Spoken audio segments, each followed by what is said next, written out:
सहनाववतु सहनौ भुनक्तु सह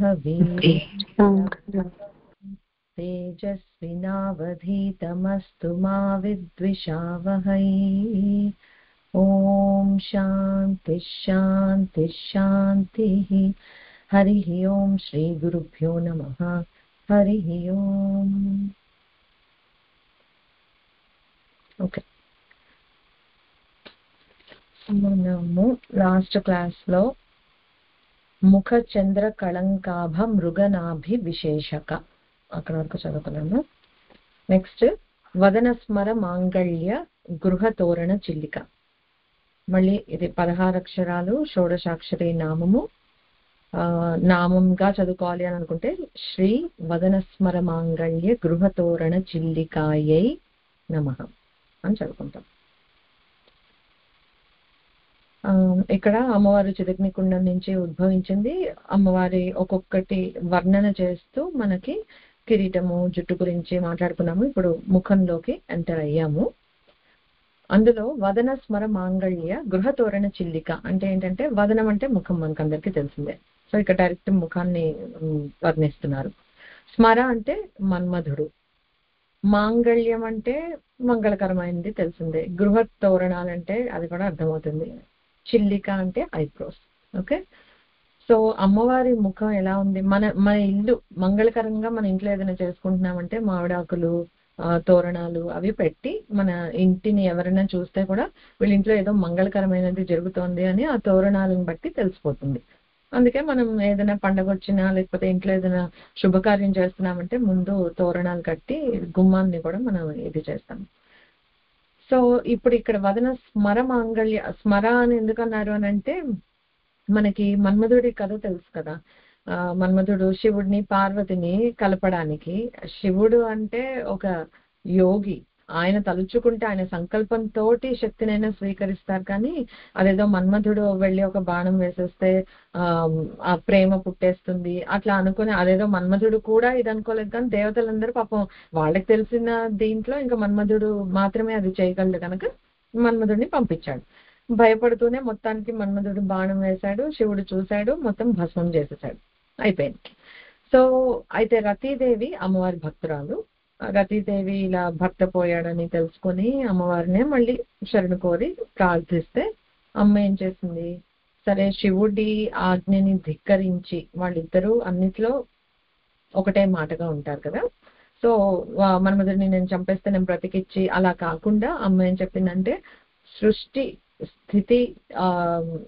సృష్టి కార్యక్రమానికి మన్మథ భావాలు అనేవి చాలా అవసరం కనుక బ్రతికించాలి, తప్పదు. ఎందుకంటే సృష్టి నడవాలి కదా, ఇదేం ఇక్కడ అంతమైపోవట్లేదు కనుక బ్రతికించాలి.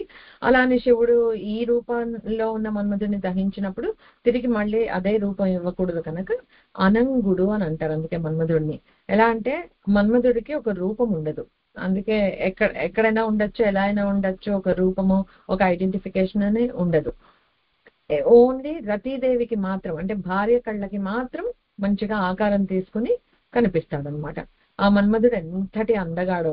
సో రతీదేవి కూడా హ్యాపీ ఏట, నా భర్తను చూసి ఎవ్వరు అంటే బాగున్నాడు అని అనుకోక్కర్లేదు, నన్ను అసూయ చెందక్కర్లేదు, చక్కగా ఎవరి కంటికి కనిపించాడు, నా కంటికి మాత్రమే కనిపిస్తాడు, నాకు కూడా ఇది ఓకే అని అనుకుంది. అది అమ్మవారి ఇచ్చిన వరం అన్నమాట. సో కాలిపోయిన మన్మధుడిని తిరిగి బ్రతికించి రూపం మాత్రం రతీదేవికి మాత్రమే కనిపించేటట్లుగా చేసి రూపం లేకుండా ఉండే వరాన్ని అమ్మవారి ఇచ్చిందనమాట. సో అప్పుడు ఏం చేశాడు అనంగుడు మన్మధుడు.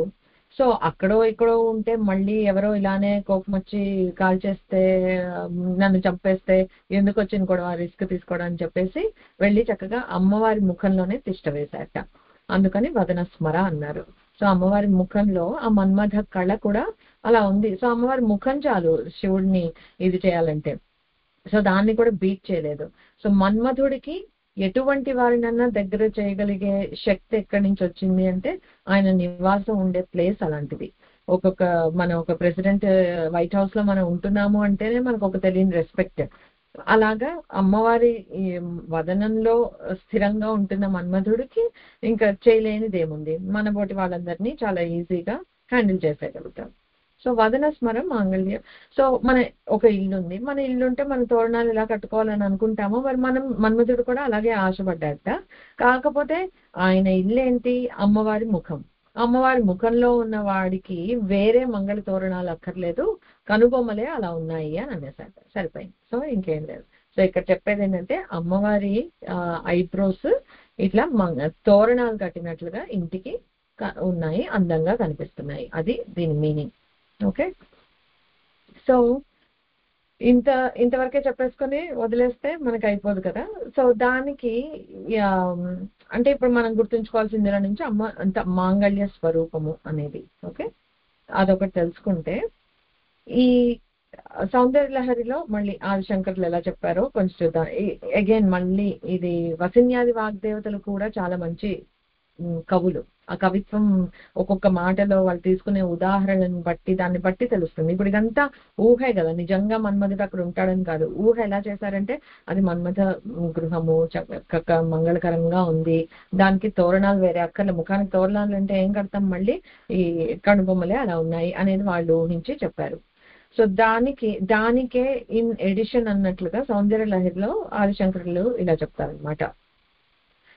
భ్రువో భుగ్నే కించిత్ భువన భయభంగ వ్యసనిని త్వదీయే నేత్రాభ్యాం మధుకర రుచిభ్యాం ధృతగుణం ధనుర్మన్యే సవ్యే తరకర గృహీతం రతిపతేః ప్రకోష్ఠే ముష్ఠౌ చ స్థగయతి నిగూఢాంతరము. ఇక్కడ ఏం చెప్తారంటే ఉమా ఈ ఐబ్రోస్ అమ్మవారు ఎలా ఉన్నాయట, కొద్దిగా ఇలా చిట్లిచ్చి ఉన్నాయట, కొంచెం ఇలా వంకుగా. అంటే మధ్యలో చూసారా చిన్న ఇది ఇలా వచ్చి ఇలా మళ్ళీ కర్వ్ వచ్చినట్లుగా మనం ఎలా ఉంటాయో అలాగే షేప్, అది కొద్దిగా ఆర్చ్డ్ గా ఉన్నాయట. భువన భయ భంగ వ్యసనిని. ఎందుకు అలా ఉన్నాయంటే అమ్మవారికి ఒకటే కన్సర్న్ ఉంటుంది ఎప్పుడు చూసినా. ఏంటి, ఒకటి విశ్వంలో అందరి భయాలని దూరం చేయాలి అనేది. అది అమ్మవారు ఇచ్చిన మాటే. అది ఇత్తం యదా యదా బాధ దానవోత్థ భవిష్యతి తదా తదా అవతీర్యాహం కరిష్యాం అరి సంక్షయం అని అంటుంది అమ్మవారు. అంటే ఆ రాక్షసుల వల్ల ఎప్పుడైనా దేవతలకి బాధలు వస్తే నేను అవతారం దాల్చి మరి మిమ్మల్ని రక్షిస్తాను అని ప్రామిస్ చేసింది. సో అలాగా దేవతల్ని రక్షించుకుంటూ మనం అందరం ఇంకా అధములమే కదా, సో మనకి ఇంకా రక్షణ అవసరం. సో అమ్మవారు ఎప్పుడు కొంచెం ఇలా చూస్తూ ఉంటుంది. మనం ఏదైనా జాగ్రత్తగా ఫోకస్ చేస్తున్నామంటే చిన్న ఐబ్రోస్ ఇలా బెండ్ అవుతాయి కదా, అలా అలా ఉన్నాయట అమ్మవారి ఈ కనుబొమ్మలు కూడా. ఎందుకు అనంటే నిరంతరం మనల్ని కనిపెట్టుకొని మనకి ఏ కష్టం వస్తుందో మనం చూసుకోవాలి, నా బిడ్డలే అనే ఒక దీంతో ఎప్పుడు అమ్మ అలా ఉంటుంది. అది వ్యసనమాట, వ్యసనిని అన్నారు. అంటే అమ్మవారికి అంత పట్టుదలతో ఉంటుందన్నమాట. వీళ్ళ కష్టాలని నేను దూరం చేయాలి, కనిపెట్టుకుని ఉండాలి అని అంత ఇదిగా ఉంటుందట. సో అలాంటి కళ్ళు ఎలా ఉన్నాయి అని అంటే తుమ్మెదల్లాగా అందమైన కళ్ళు ఉన్నాయట. ధృతగుణం ధనుహు అంటే ఆ ధనుస్సు మన్మధుడిదే ఎగ్జాంపుల్ కంటిన్యూ చేస్తున్నారు. ధనుర్మన్యే అని అంటే నేను అనుకుంటున్నాను ఇది ఈ మొత్తం ఇమాజిన్ చేసుకోవాలి మనం ఇట్లాగా కళ్ళు మూసుకొని ఇలా ఇలా షేప్ లో ఉండి ఒక విల్లు లాగా ఉంటే ఈ మధ్యలో ఖాళీ ఉంది కదా, మరి ఆ మధ్యలో ఖాళీ ఏంటి అంటే ఎలా ఊహిస్తున్నారంటే ప్రకోష్ఠే ముష్ఠౌచ స్థగయతి నిగూఢాంతరముమే. అంటే ఇలా మన్మధుడిట బాణం వేయాలి అని చెప్పేసి ఇలా దగ్గరికి లాగుతాం కదా, ఆ లాగినప్పుడు ఈ పార్ట్ కొంచెం ఇలా క్లోజ్ అయినట్టు అయ్యి ఆయన ఇది ప్రకోష్టం అంటే మోచేయి, ముష్టి అంటే ఫిస్ట్, ముష్టి యుద్ధం అని అంటాం కదా, అవి ఇలా అడ్డొచ్చాయట. అలా మనం ఊహించుకోవాలి. ఇప్పుడు మన్మధుడు అమ్మ ముఖంలో ఉండి ఇలా ఈ బాణాలని ఇలా లాగి పెట్టడం వల్ల చెయ్యి ఇక్కడికి ఇలా అడ్డుగా వచ్చిందిట, అందుకని కనిపించట్లేదు, ఇటు అటు ఉన్నది మన్మధుడి విల్లు అని అలా ఊహించారనమాట. సో ఉమా అలా చేస్తున్నాడు కర్తవ్య నిర్వహణ మన్మధుడు అని ఆయన ఊహ అనమాట. సో ఆ కొద్దిగా ఇలా ఆర్చ్ అయిన కనుబొమ్మలు మన్మధుడి విల్లులాగా ఉన్నాయి అని అదొక భావం. అయితే అమ్మవారి ఇవి ఎందుకు ఇలాగా కొద్దిగా ఇలా ఆర్చ్డ్ గా ఎందుకు ఉన్నాయి అని అంటే ఒకటి she's watching out for all of us, అది. రెండోది ఏంటి అంటే ఇంతల్లా వీళ్ళకి చెప్తుంటే పాప ఈ మాయలో పడిపోయి ఇంతల్లా కొట్టుకుపోతున్నారే, నా కాళ్ళు పట్టుకొని నన్ను శరణంటే చాలు కదా, నేను వీళ్ళని బయటపడేస్తాను, అది తెలుసుకోలేకపోతున్నారే అని ఒక రకమైన కరుణతో అరే అనే బాధతోటి అలా అమ్మవారి ఐబ్రోస్ కొంచెం ఆర్చ్ అయి ఉన్నాయట. అది ఒక ఊహ. ఓకే, ఇప్పుడు అదంతా వర్ణన అయింది కదా. అస్సలు చెప్పాలి అని అంటే ఈ నామానికి ఉన్న ఇది అంతా ఇంత అని చెప్పలేం.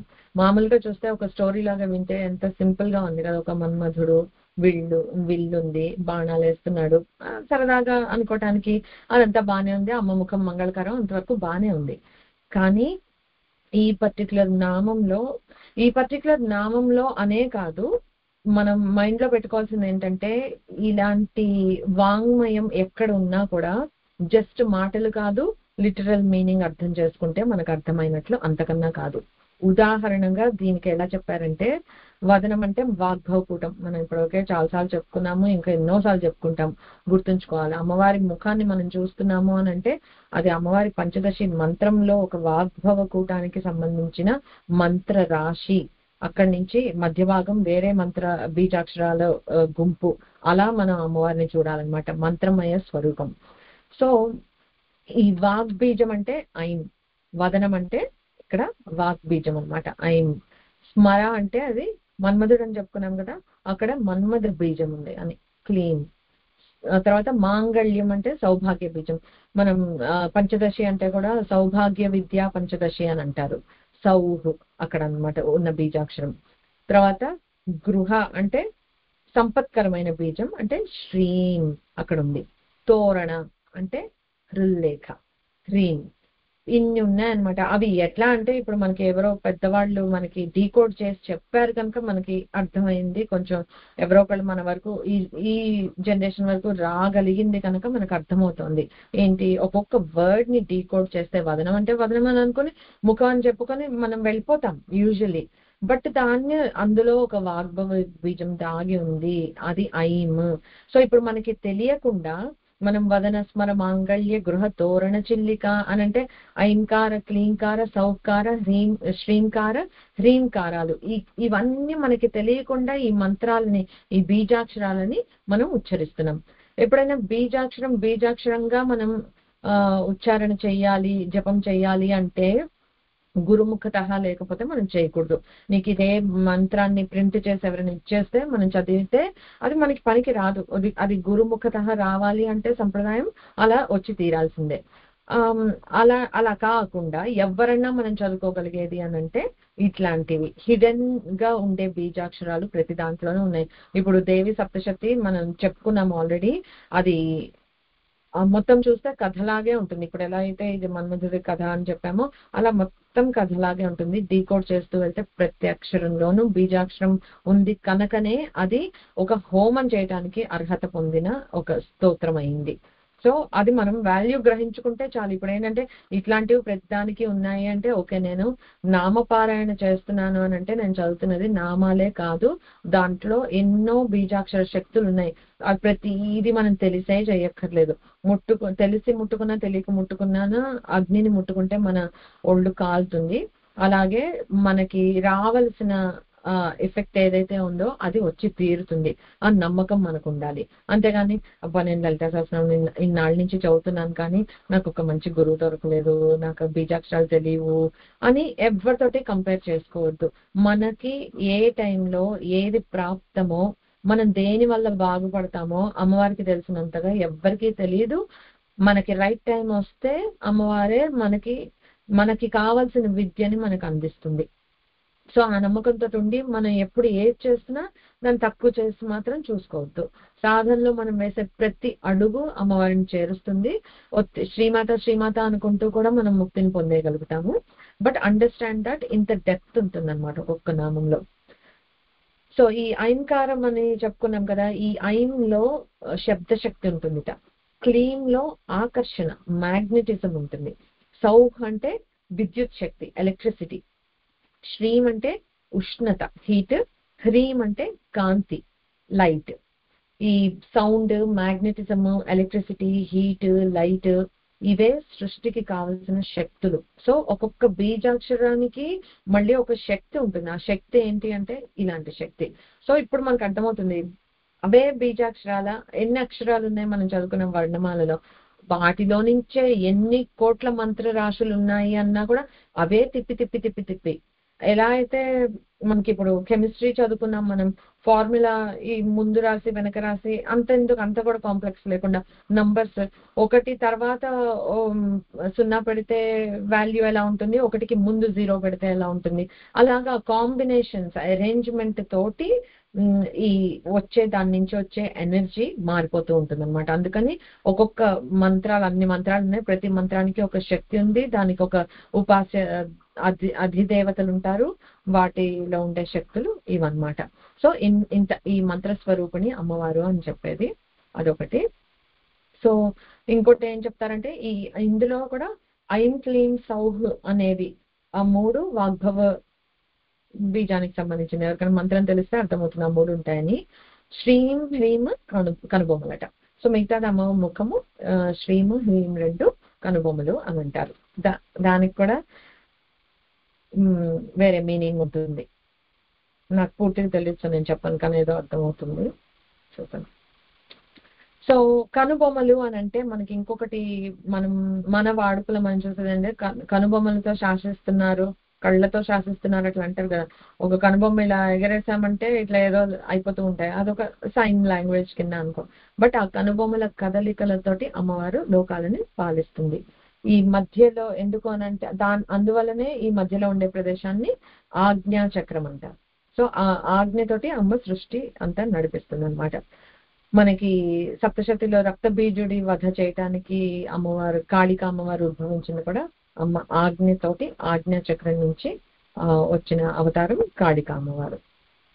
ఓకే, సో ఈ అమ్మవారి శక్తి వల్లే ఈ ప్రపంచం నడుస్తోంది అని నమ్మే వాళ్ళం ఆస్తికులం, నమ్మని వాళ్ళు నాస్తికులు. వాళ్ళకి సృష్టి నడుస్తూ ఉంటుంది, వాళ్ళకేం ఆగిపోదు. మనకి ఎలా ఉందో ప్రపంచం వాళ్ళకి అలాగే ఉంటుంది. బట్ ఇదంతా అమ్మ దయ వల్ల నడుస్తోంది అని తెలుసుకుంటే మనం ఆస్తికులము, మనకు ఒక భరోసా ఉంటుంది, అమ్మ ఉంది, అమ్మ చూసుకుంటుందని. పాపం నాస్తికులు ఏదో వితండవాదాల్లో పడతారు, వాళ్ళకి ఆ ధైర్యం లేదు. They see only the material world కనుక వాళ్ళకి ధైర్యం ఉండదు. అమ్మని నమ్ముకుంటే మనకు ఆ ధైర్యం ఉంటుంది. సో అమ్మ కనుబొమ్మలతోటి అన్ని శాసించి అన్ని చేయగలుగుతుంది అని అంటే మనం ఎందులో అన్న సఫలత్వం వస్తుంది. ఈ నామం ఉపాసన ప్రత్యేకంగా చేయటం వల్ల అన్నిట్లో సఫలాన్ని పొందవచ్చు. ప్లస్ లక్ష్యాలు ఏదైనా ఉంటే దాని మీద నుంచి దృష్టి చెదరకుండా ఉండే ఫోకస్, ఎట్లయితే అమ్మ ఇలా ఫోకస్డ్ గా చూస్తోంది కదా మనల్ని కంటికి రెప్పలా కాచుకొని, ఆ ఫోకస్ కూడా మనకి దొరుకుతుంది. సో అది ఈ నామం. నెక్స్ట్ నామం వచ్చి వక్త్రలక్ష్మీ పరివాహ చలన్ మీనాభలోచన. మొత్తం మళ్ళీ ఒకటే నామం ఆపకుండానే చెప్పాలి. వక్త్రలక్ష్మీ పరివాహ చలన్ మీనాభలోచనాయై నమః. షోడశాక్షరి మంత్రం ఇది మళ్ళీ. సో వక్త్రం అంటే మళ్ళీ ముఖం, అంతా ముఖ వర్ణన జరుగుతుంది కదా, ఇందాక వదనం అన్నారు, ఇక్కడ వక్త్రం అన్నారు. లక్ష్మి అంటే ఇందాకట్లాగే మంగళప్రదంగా ఉంది అమ్మవారి ముఖం. పరివాహ అంటే ఇప్పుడు మనం సౌందర్య లహరి అంటాం, అది లహరి పారుతూ ఉన్నంత వరకే నీటిలో ఆ ఫ్రెష్నెస్ ఉంటుంది, అందుకే సౌందర్య లహరి. ఆ సౌందర్యం వాటర్ ఒకే చోట ఉండిపోతే ఎలా స్టాగ్నెంట్ అయిపోతుందో, ప్రవహిస్తూ ఉండే దాంట్లో ఏంటి నిత్య నూతనంగా, అంటే వాటర్ ఇంకేదో సోర్స్ నుంచి వస్తుంది, ఇట్ ఈస్ మూవింగ్ అని అంటే అది ఎప్పుడు ఫ్రెష్ వాటర్స్ అని గుర్తు. వాటర్ అలా మన ఇంటి దగ్గర ఉంటాయి, లేక్, పాండ్, అదంతా ఫ్రెష్ వాటర్ కాదు, ఎందుకంటే అది ఎన్నో రోజుల నుంచి అలా స్టాగ్నెంట్ గా ఉండిపోయింది. అలాగే అమ్మవారి ముఖంలో సౌందర్యము పరివాహ అంటే సౌందర్యం ఇలాగా ప్రవహిస్తున్నట్లుగా పారుతూ ఉంటే దాంట్లో ఈ కళ్ళు ఎలా ఉన్నాయంటే చలన్ మీనాభలోచన, లోచనాలు ఎలా ఉన్నాయంటే చలన్ మీనాలు అంటే కదులుతున్న చేపల్లాగా ఉన్నాయట. 2 చేపలు ఇలా కదులుతూ ఉంటే ఒక మంచి కదులుతున్న వాటర్ బాడీలో ఎంత అందంగా ఉంటుందో అలాగా ఇలా సౌందర్య ప్రవాహంలో 2 కదులుతున్న చేపల్లాగా అమ్మ కళ్ళు ఉన్నాయట. అది అమ్మవారి సౌందర్యాన్ని వర్ణిస్తున్నారు. కళ్ళని చేపలతో పోల్చారు. కళ్ళని చేపలతో పోల్చడం అనేది మనం కూడా బాగానే చూస్తూ ఉన్నాము. అది ఎందుకు అని అంటే బికాస్ ఇలా పోల్చారు కనుక పెద్ద పెద్ద వాళ్ళందరూ అలా మన కవిత్వానికి కూడా వచ్చి ఉండొచ్చు. ఒకటి చేపలు అంటే చాలా ఫాస్ట్ గా కదులుతూ ఉంటాయి, అంటే చైతన్యవంతమైనవని. ఒక విగ్రహంలో మనం చూస్తే ఆ కళ్ళల్లో కదలిక ఏముండదు, అదొక విగ్రహం. కానీ ఇక్కడ మనం మాట్లాడుతున్నది ఒక విరాట్ విగ్రహం, విశ్వరూపం అమ్మవారిది. అది ఫుల్ ఆఫ్ చేతనత్వం. అమ్మ అంటేనే శక్తి. శక్తి అంటే ఏంటి, పర్సానిఫికేషన్ ఆఫ్ ఎనర్జీ అన్నమాట అమ్మవారు. ఆ ఆ చైతన్యం మరి ఉంటే కళ్ళు కదలిక లేకుండా ఉండవు కదా, కళ్ళు కదులుతూ ఉంటాయి, చాలా ఫాస్ట్ గా కదులుతుంటాయి. అసలే ఇందాకే చెప్పుకున్నాం అమ్మవారు ఎలా అందరినీ కనిపెట్టుకుని ఉంటుంది అని.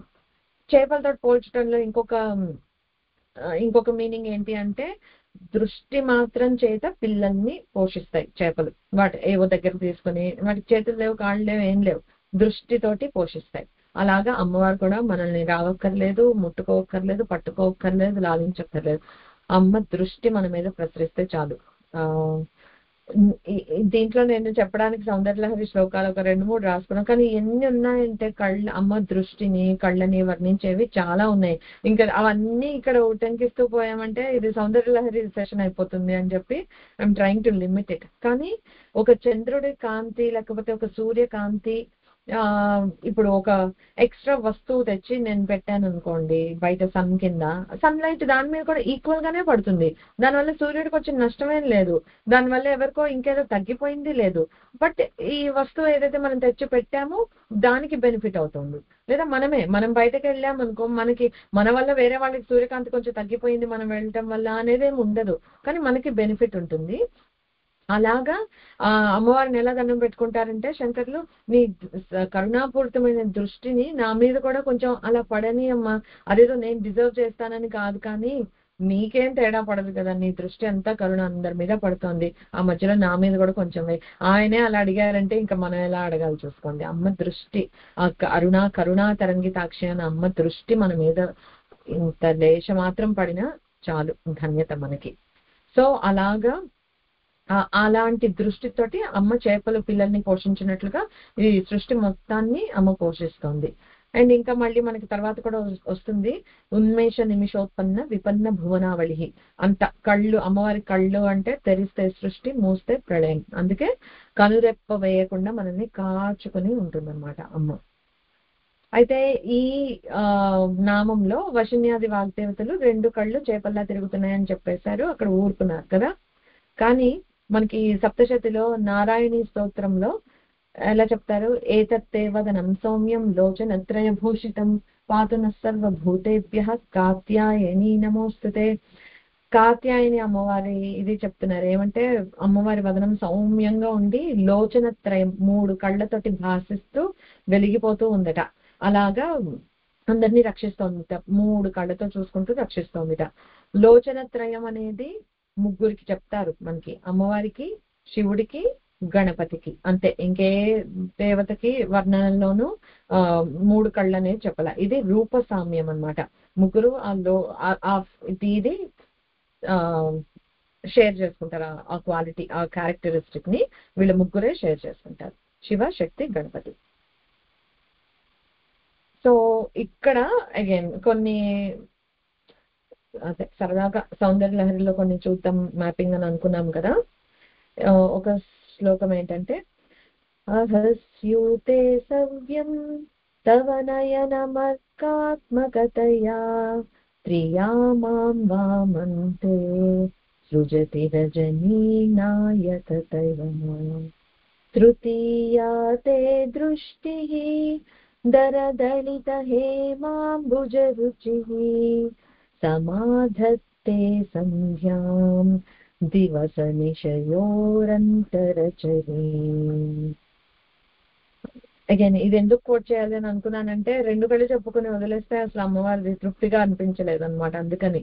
సో ఇక్కడ ఆదిశంకరుల ఊహ ఎలా ఉంది అని అంటే, సవ్యం తవనైన మర్కాత్మకతయ అంటే, సవ్యం అంటే రైట్ సైడ్, రైట్ అయ్యి సూర్యుడు లాగా వెలిగిపోతుందిట. మీరు గమనిస్తే ఒక విరాట్ రూపాన్ని వర్ణించేటప్పుడు సూర్యచంద్రుల్ని రకరకాలుగా చెప్తారు, కళ్ళగా చెప్తారు, ఇంకా నెక్స్ట్ వస్తుంది మనకి తాటంకాలు, అమ్మవారి తాటంకాల్లా చెప్తారు, అమ్మవారి స్తన్యం, అమ్మవారి జగత్తుని పోషిస్తున్నదే సూర్యచంద్రుల్లాగా కదా. సో అలా మల్టిపుల్ ఇవి ఉంటాయి. ఇక్కడ కళ్ళ గురించి చెప్తున్నారు కదా. సో కుడి కన్ను సూర్యుడు లాగా ఉందట, ఎడమ కన్ను చంద్రుడు లాగా ఉందట. వామంతే సృజతి రజని నాయకతయ అన్నారు. తృతీయ మూడో కన్ను ఎలా ఉంది అని అంటే మెరిసిపోతుంది, బంగారం రంగులో మెరిసిపోతూ సమాధత్తే సంధ్యాం దివస నిశయోర్ అంతరచరీం అంటే మన పగలుకి రాత్రికి మధ్య ఉండే ఉభయ సంధ్యల్లాగా మూడో కన్ను వెలుగుతోందిట. సో అలా మనం ఊహించుకుంటే అసలు ఎంత అందంగా ఉంది చూడండి. కుడి కన్ను సూర్యుడు, ఎడమ కన్ను చంద్రుడు, ఈ మధ్యలో ఉండే ఇది రెండు సంధ్యలని, ఉభయ సంధ్యల్ని చూపిస్తుంది. సో అంటే మనకేంటి ఇప్పుడు పగలు రాత్రి వీటి వల్లే కదా మనకు ఒక రోజు నుండే వారం, వారం నుంచే పక్షం, మాసం, అలా అన్ని కాల గణనం అంతా జరుగుతున్నది ఈ పగలు రాత్రి వీటి వల్లే, సంధ్యల వల్లే. సో ఆ కాల గణనానికి కాల గమనానికి అమ్మవారు ఎలా అయితే కారణమైందో అది ఇలా మూడు కళ్ళు ఆ విధంగా ఉండి కాలాన్ని మొత్తం ఒక ధాటిగా నడిపిస్తోంది అని శంకరాచార్యుల ఇది ఊహ అన్నమాట. ఇక్కడ అమ్మవారు మాత్రం దేశకాల పరిచ్ఛిన్న అంటాం కదా మనం, ఈ కాలానికి బద్ధురాలు కాదు. వెరాస్ మనమందరం టైం బౌండ్, అందుకే మనం ఒక రోజు పుడతాం, ఒక రోజు చనిపోతాం. అమ్మవారు అలా కాదు, సనాతని, నిత్య, ఎప్పటికీ ఉండేది. సో అమ్మ బియాండ్ టైం అన్నమాట. బట్ అమ్మ ఇలా ఈ మూడు కళ్ళతోటి సూర్యచంద్రులు సంధ్యల ద్వారా కాలాన్ని నియంత్రిస్తోంది అని. ఇంకొక శ్లోకం ఏంటంటే విశాలా కళ్యాణి స్ఫుటరుచిరయోధ్యా కువలయైః కృపాధారాధారా కిమపి మధురా భోగవతికా అవంతి సృష్టిస్తే బహునగర విస్తార విజయా ధ్రువం తత్తన్నామ వ్యవహరణ యోగ్యా విజయతే. ఇక్కడ ఇందులో చాలా మీనింగ్స్ ఉన్నాయి ఈ శ్లోకంలో. నేను I want to keep it very simple. నేను ఎందుకు చెప్పటంలో కొంచెం చిన్న స్వార్థం ఏముందంటే, if I can inspire any of you to learn Soundarya Lahari also in future చక్కగా చేయండి. చాలా బాగుంటుంది, అందంగా ఉంటుంది చదువుకుంటూ ఉంటే. సగం మీనింగ్స్ మనకు తెలిసిపోతాయి. ఇటు రెండు సేమ్ అమ్మవారి వాంగ్మయమే, రిఫరెన్సెస్ ఇటు నుంచి అటు ఎలా చేసుకుంటామో అటు నుంచి ఇటు చేసుకుంటూ చక్కగా నేర్చుకోవాలని మీకు అందరికీ అనిపించాలి, మీరు అందరు నేర్చుకోవాలని మనసారా కోరుకుంటున్నా. ఆల్రెడీ రాకపోతే రాలేదని అనుకుని ఏదో అజ్యూమ్ చేసి చెప్పట్లేదు. ఒకవేళ నేర్చుకోవాలి అని అనుకునే వాళ్ళకి ఒక బూస్ట్ లాగా. ఇక్కడ ఈ శ్లోకంలో ఏం చెప్తున్నారంటే, విశాల అమ్మవారి దృష్టి రకరకాలుగా ఉంటుంది అని చెప్తున్నారు. దాంతో పాటే ఒక్కొక్క ప్లేస్ ని కూడా చెప్తున్నారు. ఓకే, అదేంటో మళ్ళీ నేను కంక్లూడ్ చేసినప్పుడు చెప్తాను. ఇప్పుడు విశాల అంటే అమ్మవారు విశాలాక్షి. కళ్ళు ఎలా ఉంటాయి, చేప కళ్ళు అంటే మామూలుగానే విశాలంగా ఉంటాయి. ఈ అమ్మవారి కళ్ళు ఇక్కడ వరకు ఉంటాయట. ఇంత ఆకరణాంతం అని అంటారు కదా, అలా చిప్ప వరకు ఇంత పెద్ద కళ్ళు విశాలంగా ఉండి, సో కళ్ళు పెద్దగా ఉండి విస్తారంగా నలువైపులా చూస్తూ అందరినీ అనుగ్రహిస్తూ ఉంది. అలాంటి ఆ విశాలమైన దృష్టి బాగా ప్రసరించినది విశాల నగరం. ఓకే, అది బద్రి, కరెంట్లీ బద్రి అని అంటారు. కొన్నింటికి నాకు కరెంట్ నేమ్స్ దొరికాయి, కొన్నింటికి దొరకలేదు, బట్ చెప్తా మళ్ళీ. కళ్యాణి, విశాల కళ్యాణి అన్నాం కదా. ఈ కళ్యాణి అంటే మంగళప్రదం, మంగళకరమైనది, శుభప్రదమైన దృష్టి. అలాంటి దృష్టిని బాగా ప్రసరించినది కళ్యాణి నగరం అని. అది కొంతమంది ముంబై దగ్గర ఒక కళ్యాణి నగరం అని ఉందని అంటారు, కొంతమంది బీదర్ కర్ణాటకలో ఒకటి ఉందని అంటారు. ఏదేమైనా అమ్మవారికి ఆ దృష్టి ఉంది అని మనం తెలుసుకుంటే చాలు. ఇప్పుడు మనం వెళ్ళి ఆ ప్లేస్ లో ఉంటేనే కదా, అమ్మ ఎక్కడ ఉన్నా అలాంటి దృష్టి. ఒకప్పుడు ఒక సమయంలో దీనికి ఏదో ఉండి ఉంటుంది, ఒక పురాణం ఏదో ఉండే ఉంటుంది. ఆ స్థల పురాణానికి అప్పుడు ఆ క్షణంలో ఎవరిని అనుగ్రహించడానికో అక్కడ ఆ దృష్టి ఎక్కువగా ప్రసరించింది అని మాత్రమే. ఇప్పుడు ఏదో అక్కడ ఉంటేనే అమ్మవారి శుభప్రదమైన దృష్టి ఉంటుంది అని మాత్రం కాదు. అమ్మవారికి ఈ దృష్టి ఉంది అని తెలుసుకుంటే చాలు. ఇవి ఫన్ ఫ్యాక్ట్స్ అని అనుకోండి. ఇవి ప్లేసులు తెలుసుకుంటే నెక్స్ట్ టైం ఆ ప్లేస్కి వెళ్ళినప్పుడు ఇంకొంచెం ఎక్కువ భక్తిగా ఉంటాం, అంతకుమించి ఇంకేం లేదు. అయోధ్య అంటే దృష్టి లోపం లేకుండా స్ఫుటమైన అంటే స్పష్టమైన దృష్టి కలిగితే దాన్ని అయోధ్య అంటారు. ప్లస్ నల్ల కలువులు కూడా జయించలేనంత అందం ఉంది. అలాంటి అయోధ్య అంటే ఓటమి లేనిది అసలు. ఓకే, సో అలాంటి ఆ స్పష్టమైన స్ఫుటమైన దృష్టిని ఎక్కువగా ప్రసరించిన ప్లేస్ అయోధ్య, మనకి తెలిసిన అయోధ్యనే, ఉత్తరప్రదేశ్. ధార అంటే కృపాధార, అమ్మవారి కరుణాపూర్ణమైన దృష్టి విపరీతంగా ప్రసరించిన భాగం ఏంటంటే ధారా నగరం అని అంటారు. అది భోజరాజు అని మన చిన్నప్పుడు కథల్లో చదువుకున్నాం. ఆయన ఏలిన రాజ్యానికి క్యాపిటల్ ధార్ అని అంటారు. ఇప్పుడు ఉన్న దాంట్లో ధార్. తర్వాత మధుర, మాటల్లో చెప్పలేనంత మాధుర్యమైన దృష్టి అమ్మవారిది, అది మనం చెప్పలేం. అలా మధురమైన దృష్టి ప్రదర్శించిన ఇది మధుర. అఫ్ కోర్స్ కృష్ణుడు ఉన్నాడు, ఆ మధురాష్టకం, ఆ కృష్ణుడి నవ్వు, మాట, చేష్ట ప్రతిదీ మధురమే అని చెప్పిన ప్లేస్. కాకపోతే ఇంకా అక్కడ మధురమైన దృష్టి కాకపోతే ఇంకేముంటుంది కదా. సో అది మధుర. తర్వాత ఈ భోగవతి. ఆ భోగవతి ఏంటంటే అది మన మనలోకి చొచ్చుకుపోయి చక్క భోగ వైభవాలని ప్రసరించగలిగి మనకి ఇంటర్నల్ గాను మనకు ఆ భోగాన్ని అనుభవించగలిగే ఇది. ప్లస్ ఆ సిటీలోనూ అలా ప్రసరించింది ఆ దృష్టి అమ్మవారిది ఎక్కడ అంటే భోగవతి నగరం అని అంటారట. అది కరెంట్ డే అమరావతి అని అన్నారు. తర్వాత అవంతి. అవంతి అంటే ఆశ్రయించిన వాళ్ళని రక్షించే దృష్టి అన్నమాట. అది మెండుగా ప్రదర్శించింది అవంతి నగరం. అవంతి నగరం అంటే మన current day Ujjaini. Okay, last one వచ్చి విజయ. అది చూపులతో అందరినీ జయించి అమ్మ దృష్టి విజయ దృష్టి అంటే అందులో పెద్ద వివరించి చెప్పుకోవాల్సింది కూడా ఏం లేదు. దాన్ని అది అలా విజయ దృష్టి ఎక్కువగా ప్రసరించింది విజయనగరం అని అంటారు. అగైన్ ఇది కూడా ఏ విజయనగరమో నాకు తెలియదు, కానీ అమ్మవారి విజయ దృష్టి ప్రసరిస్తే విజయం లేని నగరం ఏముంటుంది కదా. సో ఇక్కడ మనం గుర్తుంచుకోవాల్సింది అంటే అమ్మవారి దృష్టి అంత విశాలంగా ఉంటుంది. కళ్యాణి అంటే అంత శుభప్రదంగా ఉంటుంది.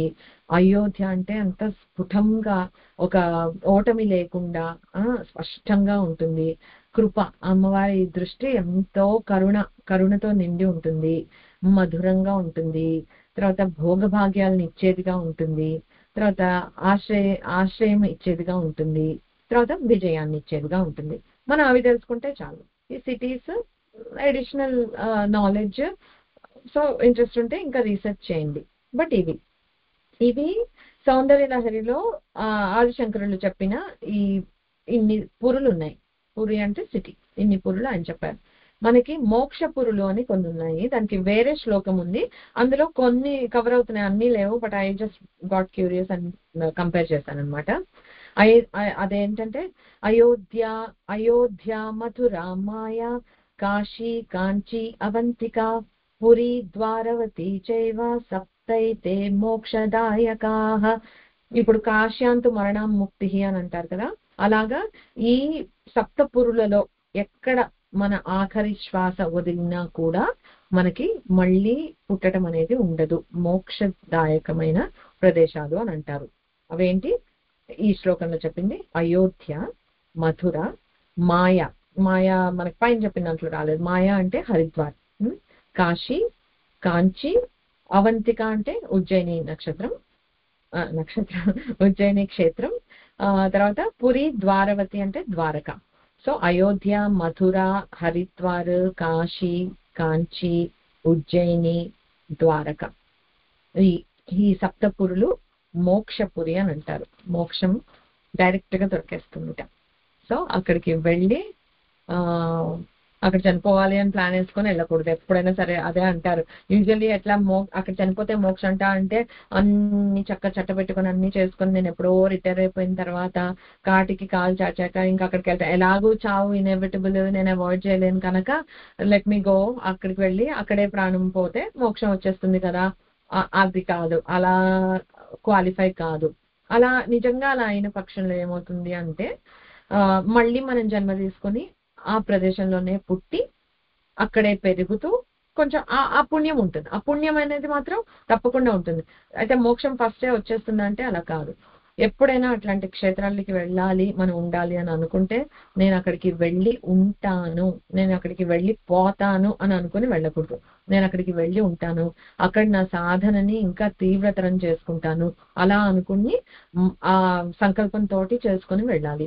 అవి మోక్షదాయకమైన ప్రదేశాలు అన్నారు, కానీ మనం మైండ్ లో పెట్టుకోవాల్సింది దట్ ట్రాన్స్లేట్స్ టు సాధన చేస్తే సిద్ధి త్వరగా పొందగలిగే అది మోక్షం. మనం చూడాల్సిన మోక్షం ఏంటంటే సాధన చేసిన వాళ్ళకి సిద్ధి కొంచెం ఫాస్ట్ గా వచ్చేటట్లుగా చేస్తుంది అది. సో అంటే మనం రిలేట్ ఎలా చేసుకోవచ్చు అంటే, ఫర్ ఎగ్జాంపుల్ ఎండ మండిపోతోంది, కొంచెం చల్లగాలి వచ్చింది, కొంచెం తెరిపిగా ఉంటుంది. అదే ఎండ నేను ఒక మంటపం కింద ఉండి కొంచెం నీడ పట్టున ఉండినప్పుడు నాకు ఆ బ్రీజ్ తగిలితే ఇంకొంచెం హాయిగా అనిపిస్తుంది. కొంచెం జల్దీ నా చెమటలు ఇదవుతాయి, కొంచెం నా అలసట తీరుతుంది, అదంతా ఫాస్ట్ అవుతుంది. వేరస్ సన్లో నేను డైరెక్ట్ గా నించుని ఉంటే ఆ గాలి వచ్చిందో వెళ్ళిందో అన్నట్లు ఉంటుంది, అంత తెలియదు. అలా ఎఫెక్ట్ విల్ బి యాంప్లిఫైడ్. మనం తీర్థాల్లో, క్షేత్రాలలో తీర్థ స్నానాలు, క్షేత్రంలో ఉండటాలు అవన్నీ ఎందుకు చెప్తారు అని అంటే స్పీడ్ అవుతుంది, కొంచెం బాగా కూడా సాగుతుంది. అంతకుమించి ఇప్పుడు నేను వెళ్ళి ఈ జన్మలో ఇప్పుడు వెళ్ళి చచ్చిపోతే మోక్షం వచ్చేస్తుంది అని అంటే నీకు మోక్షం వస్తుంది, బట్ ఇది మళ్ళీ అక్కడే పుట్టి ఇంకా మంచిగా ఉండి ఈసారి నిజంగా మోక్షాన్ని డిజర్వ్ చేసుకుని అలా అన్నా అవుతుంది. లేదా మోక్షంలో కూడా స్టేజెస్ ఉన్నాయని అనుకున్నాం కదా, ముందు మనం కోరుకున్న దేవత లోకానికి వెళ్తాము, అక్కడి నుంచి అలా సాలోక్య, సారూప్య, సామీప్య, సాయుజ్య అలా ప్రమోషన్లు వచ్చి అలా కూడా కావచ్చు. బట్ మనం అదంతా అంత దూరం ఆలోచించడానికి అసలు మనం నిజంగా అంత డిజర్వ్ చేస్తామా? ఏదో అడగచ్చు కదా అమ్మవారిని అని ఏది పడితే అది అడిగేయకుండా నిజంగా నేను ఎంత డిజర్వ్ చేస్తాను, మోక్షం మనం నిజంగా డిజర్వ్ చేస్తామా? మనకు తెలుసు మన ఎంతో కర్మ ఏదో ఉంది మనకి, క్యారీ చేసుకుని వస్తున్నాం, ఎన్నో జన్మల నుంచి ఉంది. బట్ కనుకే మనం మానవ జన్మ ఎత్తాం. మానవ జన్మ ఎత్తి ఇన్నేళ్లు గడిచిపోయింది, లెట్స్ సే ఒక హాఫ్ అవర్ లైఫ్ అయిపోయింది. అందులో హాఫ్ మనకు తెలియకుండానే గడిపేశాం కదా, ఒక 20-25 ఇయర్స్ వరకు జస్ట్ గడిచిపోయింది అంతే. అందులో మంచి ఎంత చేశామా, చెడు చేశామా, తెలిసి తెలియక ఎవరినైనా హర్ట్ చేశామా, ఆలోచించుకోవాలనే విజ్ఞత కూడా మనకు అసలు లేకుండా, ఆ ఆలోచన అనేది లేకుండా గడిపేశాం. ఇప్పుడు కొంచెం నేర్చుకుంటూ కొంచెం లేదు మన మాట కూడా ఇంకొకరిని హర్ట్ చేసే అవకాశం ఉంది, జాగ్రత్తగా ఉండాలి అని మనం కొద్దిగా నేర్చుకుంటున్నాం ఇంకా. సో నేర్చుకుని ఇంకా అడుగు కూడా వేయకుండానే మోక్షం కావాలి అని అనుకోవటం అసలు అది ఎంతవరకు కరెక్ట్ అని మనకి మనమే ప్రశ్నించుకుంటే, అమ్మని మనం అడగాల్సిందంతా, తల్లి ఎప్పుడు నీ పాదాలని వదలకుండా గట్టిగా నిరంతరం నీ ధ్యానంలోనే ఉండేటట్టు చూడు. ఏదైనా చేయని, మెటీరియల్ గా మనకి ఎన్నో పనులుంటాయి, ఎన్నో చేస్తాం, అవి జరిగేవన్నీ జరుగుతూనే ఉంటాయి. నిమిషం ఒక సెకండ్ ఒక థాట్ ట్రాన్సిషన్ కి మధ్యలో ఉండే ఖాళీలో మన అమ్మవారిని నింపగలిగితే సక్సెస్ అయినట్లే మన సాధన. అది అజపాజపం అయిపోతుంది. నిరంతరం వీఆర్ లైక్ అమ్మవారినే కాన్స్టెంట్ గా తలుచుకుంటున్నాము అని అది మనం కోరుకోవాలి. అది అయితే అసలు ఇక్కడే మనలోనే మన చుట్టూనే అమ్మవారిని మనం దర్శించగలుగుతాం. సో మోక్షం అంటే ఏదో అని అనుకోవద్దు. సో అది సో బాగుంది కదా, అది విశాల. అది జస్ట్ అంటే తెలుసుకోండి, అమ్మవారి దృష్టి అన్ని రకాలు. నాకేంటంటే ఇక్కడ రెండు కళ్ళు చేపల్లా ఉన్నాయని చెప్పి వదిలే బుద్ధి కాక, ఆ కళ్ళ నుంచి వచ్చే దృష్టి ఎట్లాంటి దృష్టి ఏంటి అని అది చెప్పాలి అని అనుకున్నాను. ఓకే, అయితే ఇక్కడ ఇంకొక ఫన్నీగా చెప్తారు ఇంకొకటి ఆదిశంకర్లో, అది కూడా ఒక్కటి చెప్తాను.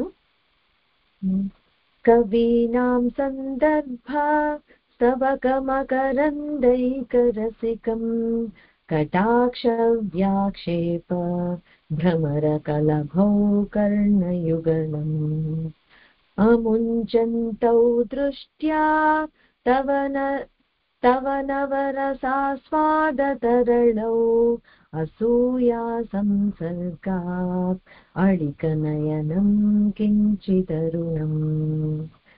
ఇక్కడ ఏం చెప్తున్నారనంటే సీరియస్ మీనింగ్ కాదు, ఎలా కవీనాం సందర్భ స్తవక మకరందైక రసికం. కవిత్వం అంటే అమ్మవారికి చాలా ఇష్టంట. సో అందులో నుంచి వచ్చే మకరందం లాగా ఉంటుందిట అమ్మవారికి. అది ఆ మకరందానికి అట్రాక్ట్ అయ్యి అమ్మవారు ఇలా చెవులతో కదా వింటుంది. అలా కవులు లేకపోతే పెద్ద పెద్ద ఋషులు వాళ్ళు స్తుతిస్తూ కవిత్వం వినిపించినప్పుట ఈ కళ్ళు కూడా అలా అట్రాక్ట్ అయిపోయి, అందుకే ఇక్కడి నుంచి ఆ కర్ణాంతరం అన్నంతరం ఇక్కడ వరకు వెళ్ళిపోతున్నాయట కళ్ళు. ఎందుకంటే ఇలా వినేటప్పుడు ఇలా వింటోందిట.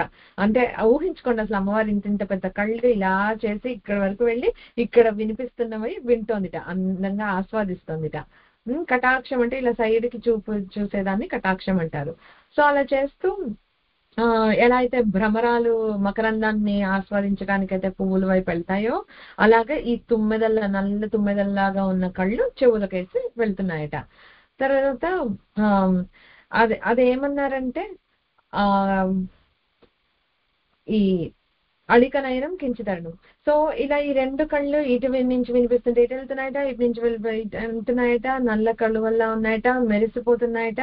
పాప ఈ మూడో కన్నుకి సాగే ఇది లేదట, అది ఇలా స్టక్ అయిపోయింది. సో అది పాప సైడ్కి వెళ్ళా, అందుకని అది కొంచెం ఎర్రగా ఉందట. ఎందుకంటే కించి తరుణం అన్నారు, ఏంటి అసూయతోటి. అసూయ సంసర్గాత్ అళిక నయనం కించి తరుణం. చిన్న పిసర ఎర్ర జీరో వచ్చిందట. ఎందుకంటే అబ్బా ఈ రెండు కళ్ళకి ఎంత అదృష్టమో, అవి చక్కగా ఇక్కడ వరకు సాగి ఆ మకరందాన్ని గ్రోలుతున్నాయి, నాకు మాత్రం అదృష్టం పట్టలేదే అని కొంచెం చిన్న ఎరుపు ఉందట. అది అంటే చెప్తున్నా, అంటే అమ్మ అని అనుకునేటప్పటికీ మనం ఎంత హాయిగా భావించుకోవచ్చో, ఊహ చేసుకోవచ్చో అనే దానికి ఇది ఒకటి ఎగ్జాంపుల్. ముందు ఎంత సీరియస్ గా చెప్పేవి కొన్ని ఉంటాయి, కొన్నేమో ఇలా మనం అసలు ఊహించుకుంటే ఎంత అందంగా ఉందో కదా అన్నట్లు అలా ఉంటాయి. సో చెప్పా కదా, ఇలాగ చెప్తూ పోతుంటే బోల్డ్ శ్లోకాలు ఉన్నాయి సౌందర్యలహరిలో, అవన్నీ నేనేం చెప్పట్లేదు. కానీ బట్ ఈ అమ్మవారికి ఇన్ని రకాల ఈ దృష్టి, అగైన్ చెప్పాను, ఆ దృష్టి అంటే అదేదో ఆ సిటీలో ఉంటే వస్తుంది అలా అని కూడా కాదు. ఇన్ని రకాల దృష్టిలతోటి అమ్మ మనల్ని కాపాడుతోంది. ఎప్పుడు ఏది అవసరమో, విజయం అవసరమైనప్పుడు విజయం, అభయం అవసరమైనప్పుడు అభయం, మంగళం అవసరమైనప్పుడు మంగళం. మనకి ఏది అవసరమో మనకి తెలుసు, అమ్మవారికి తెలుసు, అమ్మవారు అది ఇస్తుంది. సో దీంతో మన అమ్మవారిని ప్రార్థించాలి. ఓకే, సో అలాంటి కటాక్ష అమ్మవారి మన మీద పడితే, అందుకే మూక కవి కటాక్ష శతకం అని చెప్పి ఆ మూక పంచలో ఒక 100 శ్లోకాలు స్ట్రైట్ అమ్మవారి చూపు మీదే. ఇంక ఊహించుకోండి, ఇంకా అది టచ్ చేస్తే ఎట్లా ఉంటుందో, 100 శ్లోకాలు చెప్పుకోవాల్సి అన్నట్లే ఉంటాయి. అది అంత ఉందన్నమాట వాంగ్మయం. మనం మొదలు పెడుతున్నాము లలితా సహస్రనామంతో, చేయాల్సిన ఇది ఎంత ఉందో. కానీ మనం ఏమనుకోవాలంటే ఎప్పుడు ఇది నేర్చేసుకోవాలి, అది నేర్చేసుకోవాలి అని ఆత్రంగా ఏదేదో నేర్చుకుంటున్న కొంచెము జాగ్రత్తగా నేర్చుకుంటున్నామా, ఇట్లా డిఫరెన్సెస్ తెలుసుకో. అందులో ఇది ఉందని తెలుసుకున్నాం, ఇందులో అది ఉందని తెలుసుకున్నాం, కానీ నేర్చుకునే ఒక్కటి దీంట్లో ఎంతో ఉంది అనే దీంతో మనం నేర్చుకుంటే బాగుంటుంది. సరే, ఇక నేత్ర రోగాలు ఏమన్నా ఉంటే కనుక అవన్నీ, అంటే మనం ఒక కోరిక తోటి ఒకటి ఇది చేయాలి అని అనుకుంటే ఈ నామం వల్ల నేత్ర రోగాలు ఏమైనా ఉంటే నివారింపబడతాయి. ఇప్పుడు నేత్ర రోగాలు ఉంటే కొంచెం మన ఏదో రెడ్ ఐ వచ్చిందా, లేకపోతే కళ్ళతాలు ఉన్నాయి, విజన్ కరెక్షన్ కావాలా, అట్లాంటివి కాదు. పాపం కొంతమంది ఎంతో ఇబ్బంది పడే వాళ్ళు ఉంటారు, అలాంటి ప్రాబ్లమ్స్ ఉన్న వాళ్ళకి తప్పకుండా హెల్ప్ అవుతుంది. నెక్స్ట్ నామం నవచంపక పుష్పాభ నాసాదండ విరాజిత. ఇది అగైన్ బ్రేక్ లేకుండా చెప్పాల్సిందే, 16 అక్షరాలు, షోడశాక్షరి. శ్రీ నవచంపక పుష్పాభ నాసాదండ విరాజితాయై నమః నామంగా చెప్పుకున్నప్పుడు, చంపకం అంటే సంపంగి పువ్వు, నవచంపకం అంటే లేతగా అప్పుడే విచ్చుకుంటూ ఉన్న, అది దాని షేప్ చూస్తే ఇలా ఇలా ఇలా డివైడ్ అయినట్లుగా రెండు ఇదిగా ఉంటుంది, చక్క సన్నగా పొడుగ్గా ఉంటుంది. అమ్మవారి ముక్కు కూడా, నాసాదండం కూడా అలాగా నవచంపకం లాగా విరాజిల్లుతోంది. అంటే దాంతో ఉండి చాలా అందంగా ఉంది అమ్మవారు అని. ముక్కు పోలిక సంపంగితోటి మనం చాలాసార్లు వినే ఉంటాం కదా. సో ఇక్కడ నవచంపక పుష్పాభ నాసాదండ విరాజిత. నాసాదండం అంటే ఇది చక్క కొటేరు లాగా స్ట్రైట్ గా ఉందట అమ్మవారి ముక్కు ఉండి, చక్క సన్నగా. సంపంగి అంటే మళ్ళీ ఇది ఎలాంటి మన సింహాచలం సంపంగి టైప్ కలర్. ఓకే, కొంచెం ఎక్కువ పసుపు తక్కువ ఎరుపు అలా ఉండే ఆ కలర్ అట్లా ఉంటుంది. సో ఇది ఓకే, అమ్మవారి చూపుకి అలా ఉంది అని వెల్కమ్ మోర్ టు ఇట్. దేవి భాగవతంలో అమ్మవారి ఆవిర్భావం జరిగినప్పుడు ప్రతిసారి సాకార వర్ణన అనేది ఉంటుంది. దేవి భాగవతంలో ఏం చెప్పారు, తిల పుష్ప సమాకార నాసికా సుమనోహర సంజాత స్నిగ్ధ వర్ణావై ధనదస్య తేజస. ధనధుడు అని అంటే కుబేరుడు అనమాట. కుబేరుడి తేజస్సుతోటి, మీకు గుర్తుందా మనం చిదగ్నికుండం చేసినప్పుడు, లేకపోతే చండీ సప్తశతిలో కూడా దేవతలందరూ ఆహుతిగా తమను తాము సమర్పించుకుంటారు. ఒక్కొక్కళ్ళ శక్తి అమ్మవారి ఒక్కొక్క దీంట్లోకి చేరుతుంది అని. అలాగా నాసికలోకి కుబేరుడి తేజస్సు చేరిందట. సో అదే సప్తశతిలో కూడా చెప్తారు, బ్రహ్మణస్తేజస పాదౌ తదంగుల్యోర్క తేజస వసూనాం చకరాంగుల్య కౌబేరేణ చ నాసిక. కుబేరుడి తేజస్సు అమ్మవారి నాసికలో ఉందట. ఓకే, బ్రహ్మ తేజస్సుతో పాదాలు, సూర్య తేజస్సుతో కాలివేళ్లు, అష్టవసువుల తేజస్సుతో చేతివేళ్లు, కుబేరుడు తేజస్సుతో నాసిక. అంటే అర్థమయ్యేది ఏంటి మనకి? అమ్మవారు దేవతా స్వరూపం. మనమేదో ఇలా సాకార వర్ణన చేసేసుకుని కడువల్లాగుంది, ఈ చందమామలాగుంది, అలా అంతా వర్ణన అంతా మనము ఒక ఊహక చేసుకోవటం, ఒక సాకారంగా ఒక ఊహించుకోవాలి అని అంటే కొన్ని క్యారెక్టరిస్టిక్స్ కావాలి కనుక చెప్పడం తప్పితే అమ్మవారి ఒరిజినల్ ఇది ఇలాగా ప్రతి గోరుకి ఒక దేవతా శక్తి, ప్రతి వేలికి ఒక దేవతా శక్తి, అలా అన్ని దేవతా శక్తులు కలగలిపిన ఒక రూపమే ఆదిశక్తి అమ్మవారు అన్నమాట. సరే, ఇప్పుడు సంపంగ పువ్వులు, ఇన్ని పువ్వులునే సంపంగ పువ్వుతో ఎందుకు పోల్చారు అని అనుకుంటే, సంపంగ పువ్వులో స్పెషాలిటీ ఏంటి అని అంటే తుమ్మెదలు వాలవు, ఎందుకంటే అందులో మకరందం ఉండదు. ఓకే, సో తుమ్మెదలు అసలు వాలవట. సో ఇక్కడ ఇంకొక శ్లోకం చెప్తా. असौ नासा वंशस्तुहिनगिरिवंशध्वजपटी त्वदीयो नेदीयः फलतु फलमस्माकमुचितम् वहन्नन्तर्मुक्ताः शिशिरतरनिश्वासगणितम् समृद्ध्यायत्तासां बहिरपि च मुक्ता मणिधरः. ఎందుకు సౌందర్యలహరిలోకి వెళ్లాల్సి వస్తుందంటే ఇక్కడ ఉన్న కొంచెం మీనింగ్ సరిపోవట్లే. సో వేరే రిఫరెన్సెస్ తెచ్చుకుంటే ఇంకొంచెం చెప్పుకోవచ్చు కదా అన్నట్లు అనమాట. ఎందుకంటే మీనింగ్ ఇంకా ఉంది. ఒక సంపంగ పువ్వుతోటి పోల్చి వదిలేసేటట్లు కాదు అమ్మవారి వర్ణన అని అంటే, అందుకని. సో ఇక్కడ అగైన్ ఇందులో దీని ట్రాన్స్లేషన్ చేసుకుని మీనింగ్ చెప్పుకోవాలి అని అనుకుంటే ఈ సౌందర్యలహరి శ్లోకంలో తుహినగిరి వంశ ధ్వజపటి అంటే ఓ పార్వతీదేవి అని చెప్తున్నాం అనమాట. పార్వతీదేవి అమ్మవారి నాసాదండాన్ని ధ్యానిస్తేట మన కోరికలన్నీ తీరిపోతాయట. ఓకే, సో అమ్మవారి ముక్కు మీద ధ్యాస నిలిపితే కూడా మన కోరికలన్నీ తీరుతాయి అని అంటున్నారు. అని ఏం చెప్తున్నారంటే వెదురు బొంగులా ఉందట. ఓకే, వెదురు బొంగులా ఉండి అమ్మవారిది మనకి మీరు అందరు యోగా చేసే వాళ్ళు ఉంటే మీకు తెలుస్తుంది. మనము లెఫ్ట్ సైడ్ నుంచి రైట్ సైడ్ ఏమో సూర్యభేది ప్రాణాయామం అని చేస్తాము, లెఫ్ట్ నాస్ట్రిల్ లో నుంచి బ్రీత్ చేస్తే చంద్రభేది అంటాం. సో ఇక్కడ ఏం చెప్తున్నారంటే ఆ వెదురు బొంగులో ఇవి దొరుకుతాయట, ముత్యాలు. ఓకే, సో ఆ అమ్మవారి నాసాదండము ఒక వెదురు బొంగులా ఉండి అందులో కొన్ని ముత్యాలు ఉన్నాయట. అమ్మవారి ఉచ్ఛ్వాస నిశ్వాసలతోటి ఇలా లెఫ్ట్ సైడ్ నుంచి గాలి వదిలినప్పుడు ఒక ముత్యం ఇలా బయటకు వచ్చి అది ఆ ప్రదేశం అంతా తెల్లగా ముత్యాలలాగా ఉండేటట్లుగా చూస్తుందిట. అది మనం చిరునవ్వు అని అనుకోవచ్చు, బట్ అలా అనే ఆయన ఊహ అలా ఉందన్నమాట. అది వెదురు బొంగులో ఇదేంటా అని మనం ఆలోచిస్తే అప్పుడు నాకు దొరికిన ఆన్సర్ ఏంటంటే మనకి చెప్తారు అగైన్ ఈ ప్రతిదీ ముత్యం మంచి ముత్యమా అంటే దాని ఆన్సర్ నాకు లేదు, కానీ ముత్యాలు దొరికే స్థలాలు 6 ఉంటాయట. ఓకే, గజ కుంభేషు వంశేషు ఫణాసు జలదేషు చ శుక్తికాయాం ఇక్షుకండే షోడా మౌక్తిక సంభవ. మౌక్తిక ముత్యాలు ఈ 6 చోట్ల నుంచి కలుగుతాయట. ఏంటి? గజ కుంభేషు ఏనుగు కుంభస్థలంలో ముత్యాలు దొరుకుతాయట. వంశేషు అంటే ఇది వెదురు బొంగు. ఓకే, అమ్మవారి ముక్కు అలా ఉందని చెప్తారు కదా, ఆ వెదురు బొంగులో ముత్యాలు ఉంటాయట. ఫణాసు అంటే ఫణి, మన పాములకి ఇది ఫణి ఉంటుంది కదా, పాము పడగల్లో ఉంటాయట. తర్వాత జలదేశు అంటే మేఘాల్లో ఉంటాయి. శుక్తికాయం అంటే ముత్యపు చిప్పలు, నాకైతే అదొకటే తెలుసు అప్పటి వరకు. శుక్తికాయం ముత్యాల చిప్పలు ఏండు. ఇక్షుకండే అంటే చెరుకు గడల్లో కూడా ముత్యాలు ఉంటాయట. ఇప్పుడు ఇవన్నీ అన్ని సేమ్ కైండ్ ఆఫ్ పర్ల్స్, ఆ సేమ్ వాల్యూ ఉంటుందా? అవన్నీ కాకపోతే పర్ల్స్ దొరికే స్థలాలు ఈ 6 అట. ఓకే, సో అది అందుకని అది రిఫర్ చేశారు. సో నాసాదండం వెదురు బొంగులు అని ఎందుకన్నారు, అందులో ముత్యాలు ఏంటి అని ఆలోచిస్తే ఇది ఆన్సర్. ఓకే, సో అది అలా ఉంటుంది, అది దానికి మీనింగ్.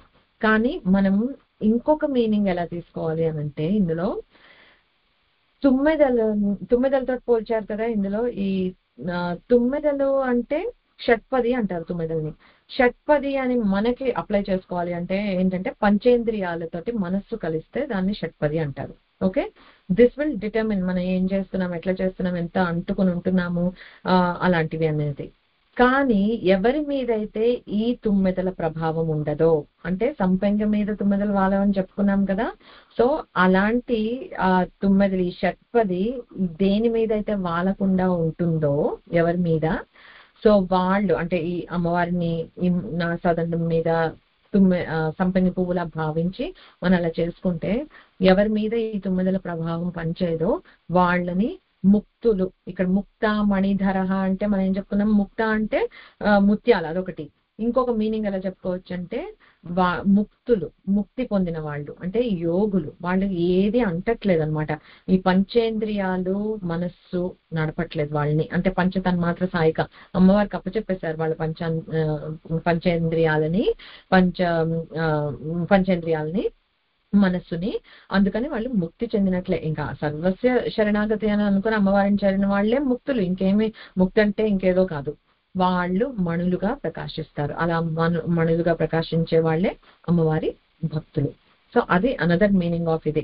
చూస్తే మీనింగ్ ఎక్కడ చూస్తే మనకి చెప్పారు, ఇందులో వచ్చింది ఊహలాగే ఉంది. అది చంద్రుడు చంద్రభేది, దానికి ఇంకా మీనింగ్ ఉంది, నెక్స్ట్ దాంట్లో చెప్తాను నేను. బట్ ఆ చంద్రుడి ఆ ముత్యం ఇలా లెఫ్ట్ నాస్ట్రిల్ నుంచి ముత్యం వచ్చింది అదంతా అంటే ఊహలా అనిపిస్తుంది. బట్ ఇన్ డెప్త్ కి వెళ్తే దానికి కూడా చాలా మీనింగ్ ఉంటుంది అనమాట. సో మనం ఇప్పుడు అర్థం చేసుకోవాల్సింది ఏంటి అని అంటే, ఈ అమ్మవారి నాసికని మనం సంపెంగ పువ్వుతో పోల్చినప్పుడు నవ చంపక అన్నారు. ఇక్కడ చంపకం అంటే ఓకే, ఇది చంపకం, నా సదండం ఇది అనుకున్నాం. నవ అంటే ప్రణవం అక్కడ. ఓకే, ఉచ్ఛ్వాస నిశ్వాసలు అంటే ఊపిరి పీల్చినప్పుడు వదిలినప్పుడు సకార హకారాలు ఉంటాయి. ఓకే, అదే సోహం సోహం అంటూ ప్రాణశక్తిలా మనలో బయటికి లోపలికి తిరుగుతూ ఉండే ఆ ప్రాణశక్తే అమ్మవారు అనమాట. సో ఇలా సంపెంగ అని అంటే ఏంటి, ఈ మన ఇంద్రియాల ఇది లేకుండా ముక్తులంగా మనం అయినప్పుడు మనకి యాక్చువల్ గా ఈ నాసిక నుంచి ధ్యానం వల్ల మనకు వచ్చేది ఏంటి, మనం ధ్యానం చేస్తే ఎలా చేయాలి అని అంటే ఏదో సూపర్ఫిషియల్ గా అక్కడ ఒక పువ్వు ఉంది అలా అని కాకుండా, మనం ఈ నవ అంటే ప్రణవం, ఆ ప్రణవాత్మకంగా హంస శివ సోహం సోహం హంస గాయత్రి అని అంటారు. అదే అజపం అని ఇందాక చెప్పుకున్నాం కదా, అదే అసలు అంటే మనం తెలియకుండా మనం జపం చేస్తున్నాం. ఓకే, ఏంటి అమ్మవారి ప్రాణశక్తిగా ఉచ్ఛ్వాస నిశ్వాసాలుగా చేస్తుంది. మనం దాని మీద ధ్యాస నిలపగలిగితే, సో మనం ఏదో చేయక్కర్లేదు. ధ్యానం అంటే ఇంకేదో అందుకే మీరు విని ఉంటారు కదా శ్వాస మీద ధ్యాస అని, ధ్యానం అంటే. సో అదే అనమాట, అదొక జపం చేయడానికి మంత్రం కూడా అక్కర్లేదట. నువ్వు అమ్మవారే సర్వస్వం అని కూర్చుని మన ఉచ్ఛ్వాస నిశ్వాసాల మీద ధ్యానం పెడితే చాలు. That it self is a contemplation. So అది అమ్మవారి ముక్కుకున్న శక్తి.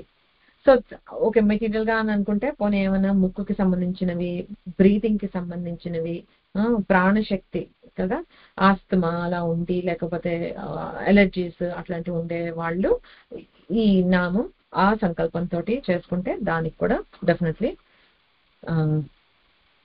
తగ్గిస్తుంది. అయితే ఇక్కడ ఒక ఫన్ ఫ్యాక్ట్ చెప్తాను. మనకి నంది తిమ్మన గారు తెలుసు కదా, నా అదృష్టం అందరూ తెలుగు మాట్లాడే వాళ్ళే ఉన్నారు. సో వినన్నా ఉండి ఉంటారు, I hope so. Okay, Nandi Timmana గారు ఉంటారు. ఆయన ముక్కుని సంపెంగతోటి ఎందుకు పోలుస్తారనేది ఒకటి చమత్కారంగా చెప్పారట. ఏంటంటే ఒకసారి సంపెంగ పువ్వు చాలా డిసప్పాయింటెడ్ గా అప్సెట్ గా ఉందట. అన్ని పువ్వుల దగ్గరికి తుమ్మెదలు వెళ్తాయి, నా దగ్గరికి ఒక్క తుమ్మెద కూడా రావట్లేదు అని చాలా డల్ గా ఉందట. ఉంటే అది వెళ్ళి బ్రహ్మ కోసం అని తపస్సు చేసిందట. ఆ తపస్సు చేస్తే దాని తపస్సుకు మెచ్చి బ్రహ్మ ప్రత్యక్షమై వరం ఇచ్చాట. ఏమని వరం ఇచ్చాట అంటే, సరే నువ్వు ఆడవారి ముక్కుగా పుట్టు, చక్కగా అందంగా ఉంటావు, అందరి దృష్టి నీ మీద ఉంటుంది, అందరు నిన్ను మెచ్చుకుంటారు, నీ మీద బోల్డ్ కవితలు రాస్తారు, సో ఆడవాళ్ళ ముక్కుగా నువ్వు ఉండు అని అన్నారట. సో అట్రాక్షన్ నీకు కావాలి, ఈ తుమ్మెదల నుంచి కావాలి అని అనుకునే అట్రాక్షన్ నీకు మగ తుమ్మెదల నుంచి చక్కగా అందంగా ఉండటం వల్ల వస్తుంది అని చెప్పి అన్నట. సో అయితే అని అన్నారట. సో ఆ సంపెంగం ముక్క అయిందిట అలాగొచ్చి నెక్స్ట్ జన్మలో. అయ్యేటప్పటికి తుమ్మెదలకి ఇప్పుడు అట్రాక్షన్ ఉందట దీన్ని చూస్తే. ఏ తుమ్మెదలు కాకపోతే ఇందులో మకరందం లేదని దగ్గర వరకు వచ్చి ఆగిపోతున్నాయట. ఆ తుమ్మెదలు ఏంటి అంటే కళ్ళట. ఈ కళ్ళు ఇలా దగ్గరికి వచ్చాయట, అందుకే ముక్కు వరకు రాలేవట. అలా దృష్టి మాత్రం చూస్తూ ఉంటాయట, దగ్గరికి చేరలేవట. సో ఇంత చమత్కారంగా చెప్పారని చెప్పి అప్పటి నుంచి ఆయన్ని ముక్కు తిమ్మన అంటారు. మీరు విని ఉంటే కనుక నంది తిమ్మన హ్యాస్ బికమ్ ముక్కు తిమ్మన ఆఫ్టర్ ఈ చమత్కారవంతమైన ఇది. ఇంకొక నామం చెప్పచ్చా?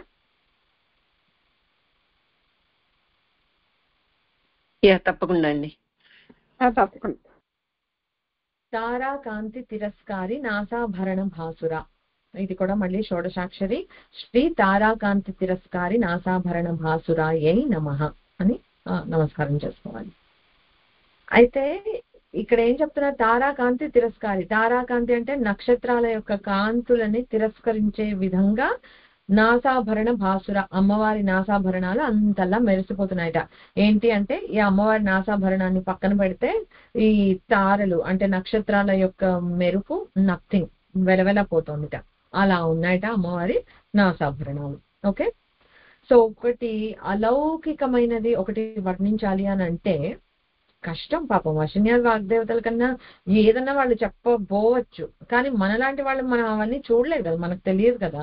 సో ఈ లోకంలో ఉండే ఎగ్జాంపుల్స్ ఇస్తేనే ఆర్ ఈ లోకంలో నుంచి మనం చూడగలిగే, మనం కాంప్రహెండ్ చేసుకోగలిగే ఎగ్జాంపుల్స్ ఇచ్చినప్పుడు మాత్రమే మనం ఊహించుకోగలుగుతాం ఏంటి చెప్తున్నారు వాళ్ళు అని.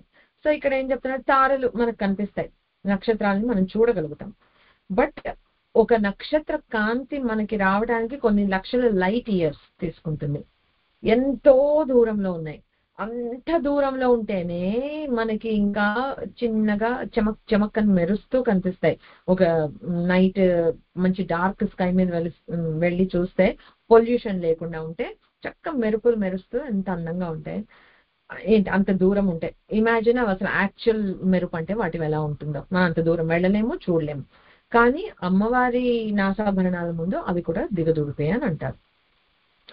సో అమ్మవారి ఆభరణాలు కానీ ఆయుధాలు కానీ ఎప్పుడైనా వర్ణిస్తున్నాము అని అంటే మళ్ళీ అవన్నీ దేవతా శక్తులే. అవి జస్ట్ ఒక ఆభరణం అంటే ఒక ఆర్నమెంట్ మెటీరియల్ థింగ్ లాగా మనం చూడకూడదు. ఓకే, సో అట్లాగా చూస్తే ఈ అమ్మవారి ఆభరణాలన్నీ కూడా దేవతా స్వరూపాలే కదా. కుడివైపు ముక్కుకి అమ్మ పగడం పెట్టుకొని ఉంటుంది, అది కుజగ్రహానికి సంకేతం. ఎడమ వైపు ముక్కుకి అమ్మ వజ్రం పెట్టుకొని ఉంటుంది, అది శుక్రగ్రహానికి సంకేతం. సో పగడం, వజ్రం. ఓకే, కుజ శుక్ర గ్రహాలు ఇక్కడ ఉన్నాయి, అందుకే ఆ గ్రహాల ముందు ఆ తారాకాంతి ఆనట్లేదు అని. అసలు అంటే ఊహించుకుంటే ఒక గ్రహం, ఆ గ్రహం ఎంత పెద్దదో తెలిస్తే మనకి, ఆ గ్రహాన్ని ముక్కుబడకగా అమ్మవారు ధరించింది అని అంటే అమ్మవారి విగ్రహం ఎంతటితో మనం ఊహకే వదిలేసుకోవాలి. మనం ఇంకెక్కడ అసలు ఊహ కూడా చేసుకోలేము మనం, బట్ ఇమాజిన్ అలాగనమాట. సో అందుకని అమ్మవారి బొమ్మ గీస్తే కూడా ఎరుపు వజ్రము పగడము పెట్టుకొని ఉంటుంది.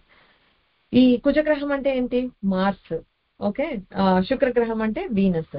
Men are from Mars, women are from Venus అని అంటారా. సో అలాగా అమ్మ పర్ఫెక్ట్ బ్యాలెన్స్. ఇవి ఆస్ట్రాలజికల్ గా సంఖ్యాశాస్త్రంగా అట్లా డినోట్ చేయాలి అని అంటే నంబర్స్ కూడా Mars 9, Venus 6. So it's not like men are from Mars, women are from Venus అనేది ఏదో వెస్టర్న్ వాళ్ళు చెప్పింది కాదు. ఓకే, మన శాస్త్రాల్లో కూడా అలాగే ఉంది. సో పర్ఫెక్ట్ బ్యాలెన్స్ అన్నమాట అమ్మవారు. సృష్టిలో అన్నీ కావాలి ఈక్వల్ గా కదా, ఆ బ్యాలెన్స్ ని ఒకటి చూపిస్తుంది. అయితే అమ్మవారి రెండు పెట్టుకుంటే ఇక్కడ నుంచి ఒక బుళాకి అంటారు దీన్ని, ఇక్కడ నుంచి వేలాడుతుంటుంది.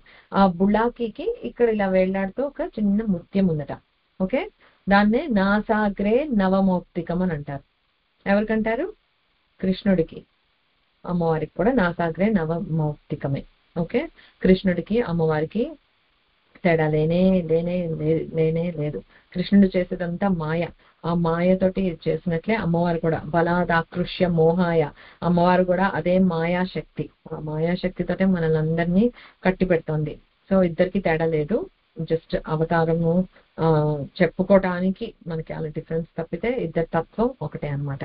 సో అలా ఇక్కడ ముత్యం వేలాడుతుంది, అందంగా వేలాడుతుంది. ఇందాక మనం చెప్పాము గుర్తుందా, ఈ సౌందర్యలహరి శ్లోకంలో ఆదిశంకరులు ఏం చెప్పారు, ఈ చంద్రభేది చంద్రమండలం నుంచి వచ్చిన నిశ్వాసంలోంచి ఆ వెదురు దండంలో నుంచి ఒక ముత్యం వచ్చింది అని, ఆ ముత్యం ఇక్కడ వేలాడుతోందట. సో అలా రిలేట్ చేసుకోవాలన్నమాట. సో అలా ఉంది అమ్మవారు. మూక కవి అయితే ఎలా చెప్పారంటే, అలా వేళ్లాడుతున్న ముత్యము చిరునవ్వు, చిన్న పిల్లాడు వేళ్లాడుతున్న చిరునవ్వు ఎలా అయితే అందంగా మెరిసిపోతూ ఉంటుందో ఆ చిరునవ్వే అలా వేళ్లాడుతోంది అని అన్నారు. ఆ బులాకికి ఎండింగ్ లో ఉన్నది అమ్మవారి చిరునవ్వు అని. అది అలాంటి ఊహలు అన్నమాట. సో ఇప్పుడు మనకి కలర్, ఒక్కొక్క కలర్ లో ఒక్కొక్క తేజస్సు ఉంటుంది. కలర్స్ కూడా ఎనర్జీ ఉంటుంది, తెలిసిందే కదా మనకి. ఒక్కొక్క కలర్ ని చూస్తుంటే మనం యాజిటేట్ అవుతాం. అందుకే రెడ్ ఒక విప్లవాత్మకం అని అంటే ఒక రెడ్ కలరే వేయాలి అక్కడ. అలాగా ప్రతి కలర్, సాత్వికం అంటే అది తెలుపు అలాగా. సో అలాగా అమ్మ ఎర్రగా పెట్టుకుంది పగడం కానీ మాణిక్యం అన్నా అనుకోవచ్చు. ఎర్రటి ఇది కుడివైపు పెట్టుకుంది. తర్వాత అది సూర్య సంబంధమైన తేజస్సు అన్నమాట. ఎర్రగా ఉన్నది సూర్యుడు ఎర్రగా మండుతూ మనకి తేజస్సుని, తన శక్తిని ఇస్తున్నాడు అని మనకు తెలిసిందే. ఎడం వైపు ఏముంది, వజ్రం ఉంది. వజ్రం ఎలా ఉంటుంది, తెల్లటి తెలుపు రంగులో ఉంటుంది. అది చంద్ర సంబంధమైన తేజస్సు. సో అందుకే సూర్యభేది చంద్రభేది ప్రాణాయామం అని చెప్తారు మనకి. ఎందుకు అని అంటే అదే అమ్మవారు పెట్టుకున్నట్టే ఇటు సూర్యుడు ఇటు చంద్రుడు ని ధరించి ఉందన్నమాట అమ్మ. కుడివైపు ఉండేది పింగళా నాడి, ఇడా నాడి, మధ్యలో ఉండేది సుషుమ్న. సుషుమ్ననే ప్రాణశక్తి. ఆ రెండింటి మధ్యలో ఉండి ఆ ముత్యంలా మెరుస్తుంది. ఎందుకంటే సుషుమ్న ఎప్పుడు అగైన్ బ్యాలెన్స్. నీకు మనం యోగా చేసే వాళ్ళకి చెప్తారు, వేడి చేయాలంటే, వేడి తగ్గాలంటే ఈ చేయండి, ఈ నాస్ట్రిల్తో బ్రీత్ చేయండి, అలాంటివన్నీ చెప్తారు కదా. బ్యాలెన్స్ ఉన్నప్పుడు ఆ బుల్లాకి అన్నమాట. అది సుషుమ్న నాడికి సంకేతం. మన ప్రాణ వాయువులంతా బ్యాలెన్స్ లో ఉన్నప్పుడు అలా చల్లగా తెల్లగా మెరుస్తూ హాయిగా ఉంటుంది అనమాట. ఆ ముత్యమే అమృత తత్వం అన్నమాట. సో ఎలా ఇందాక మళ్ళీ గోయింగ్ బ్యాక్ టు ప్రీవియస్ శ్లోకాలు చెప్పినట్లు, ఇలా అమ్మవారి నిశ్వాసం నుంచి ఒక ముత్యం వచ్చింది అని, దాన్ని మనం బుల్లాకి ఇలా వెళ్లాడుతోందని చెప్పుకోవచ్చు, అమ్మవారి చిరునవ్వులాగా మెరుస్తోందని చెప్పుకోవచ్చు. లేకపోతే ఆ నిశ్వాసతో వచ్చి అమృత తత్వం ఉంది కదా చంద్రుడిలో, మనం చెప్పుకున్నాం ఔషధి శక్తులన్నీ ఉన్నాయి. ఒక సూర్యుడు రశ్మి ఎంత మనకు అవసరమో ప్లాంట్స్ గ్రో అవ్వాలి అంటే, రాత్రిపూట నరిష్మెంట్ అనేది జరుగుతుంది అనమాట. ఆ నరిష్మెంట్ కి సో మనం పీల్చే గాలి చెట్లు అవి కన్జ్యూమ్ చేస్తాయి. చెట్లు వదిలే ఆక్సిజన్ మనం బ్రీత్ చేస్తున్నాం. అలాగా అమ్మవారు వదిలే ఆ నిశ్వాసం తోటి మన అందరికీ కూడా, ఈ సృష్టిలో ప్రతి దానికి కూడా ప్రాణాధారమై ఈ బ్యాలెన్స్, పర్ఫెక్ట్ బ్యాలెన్స్, నేను తీసుకునేది ఎవరో వదిలేది, అది వదిలేది మనం నిశ్వాసం చేసేది ఇంకొకటికి ఉపయోగపడేటట్లు, అలా మొత్తానికి అమ్మవారి నుంచి వచ్చేది మనకందరికి ప్రాణాధారమై ఉంది. అది తెలుసుకోవాలి. ఇంకొకటి ఏమంటారంటే, కన్యాకుమారి దగ్గర ఇలానే అమ్మవారి ఈ నాసాభరణ కాంతి చాలా వెలిగిపోతూ ఉండేదట. ఇప్పుడు ఉందో లేదో మరి నాకు తెలీదు. ఎంత వెలిగిపోతూ ఉండేదంటేట, వచ్చే ఓడలవన్నీ లైట్ హౌస్ కావాలి కదా, వాటికి లైట్ ఎటు దిక్సూచి లాగా ఎటు వెళ్ళాలి అనేది చెప్పడం కోసం లైట్ హౌసెస్ ఉంటాయి కదా. అలా దూరం నుంచి అమ్మవారి నాసాభరణ కాంతులకి అన్ని ఓడలు ఇటే వచ్చేయటం మొదలు పెట్టాయట. అందుకని ఆ తూర్పు వైపు ద్వారం మూసేసి ఉంచుతారట. ఇప్పటికీ మూసేసే ఉంచుతారట తెరవట. సో ఇప్పటికీ అంత మెరుస్తోందా, ఆ మెరుపుని మనం చూడగలమా, అట్లాంటి మరీ లాజికల్ క్వశ్చన్స్ అడగద్దు. మేబీ ఆ నాసాభరణం ఇప్పుడు తీసేశారేమో, మనకు తెలీదు. చేతులు మారుతున్నాయి, యాజమాన్యం మారుతూ ఉంటుంది. సో ఏదైనా జరిగి ఉండొచ్చు. బట్ అది అంత నాసాభరణానికి అంత మీనింగ్ ఉందన్నమాట. ఏదో ఆభరణం పెట్టుకుందంటే అమ్మవారికి ఇలా వేసేయటం అని కాదు, బట్ అది. అండ్ ఇవన్నీ సౌభాగ్య చిహ్నాలు కూడా. ఐఎమ్ సో గ్లాడ్ మా అమ్మాయి కుట్టించుకుంది ముక్కు. నాకు సరదా ఉంది, ఎప్పటికన్నా ఎంఎస్ సుబ్బలక్ష్మి లాగా రెండు వైపులా కుట్టించుకోవాలి. అప్పుడు గుర్తుంచుకొని ఇలాగా అమ్మవారి లాగా ఒకటి పగడం ఒకటి వజ్రం అలా పెట్టించుకోవటం అలాంటివి చేస్తే బాగుంటుంది అని అనిపిస్తుంది. నెక్స్ట్ నామం ఎక్కువ టైం పట్టదు, సో అది కూడా ఫినిష్ చేసేస్తాను. కదంబ మంజరి క్లుప్త కర్ణపూర మనోహర.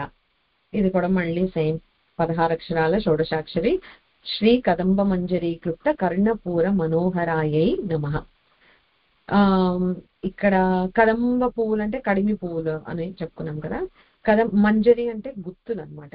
సో అమ్మవారు కడిమి పువ్వుల గుత్తులు కర్ణపూర మనోహర, ఇలా పువ్వుల పైన ఇలా సైడ్ కి ఒక పువ్వు పెట్టుకుంటాం కదా, చూస్తుంటాం మనం మూవీస్ లో, అట్లాగే చిన్న గులాబీ పువ్వు లేకపోతే ఏదో ఉండంగా ఉంటుంది.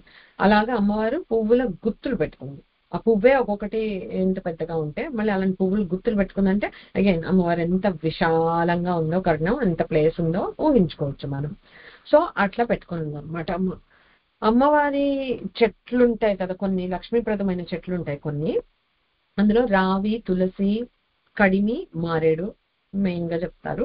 రావి అంటే అశ్వత్థ వృక్షం, తులసి తెలిసిందే, కడిమి అంటే కదంబ వృక్షం, మారేడు అంటే బిల్వ వృక్షం. ఓకే, సో ఇవన్నీ లక్ష్మీప్రదమైన చెట్లు అన్నమాట. అందుకే మనం ఇది ప్రదక్షిణ చేస్తాము, పూజలు చేస్తాము. ఎందుకు అని అంటే అవన్నీ అందులో ఆ లక్ష్మీ విభూతి అంశ ఉంటుంది అని అన్నమాట. ఈ కడిమి పువ్వులు కూడా అరుణవర్ణంలో ఉంటాయట. అమ్మవారు అరుణం అరుణం అరుణం అరుణం అరుణం. సో ఈ పువ్వులు కూడా అందుకే అమ్మవారికి ప్రత్యేకించి ఇష్టమేమో. అమ్మవారికి ఎంత ఇష్టం అంటే ఈ పువ్వులు, చింతామణి గృహంలోకి మనం వెళ్తూ ఉంటే కదంబ వనం ఉంటుంది అక్కడ.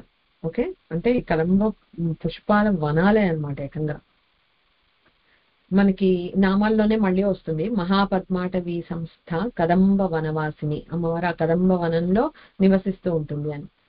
సుధాసాగర మధ్యస్థ కామాక్షి కామదాయిని, అదొకటి అక్కడ ఒక రిఫరెన్స్ వస్తుంది.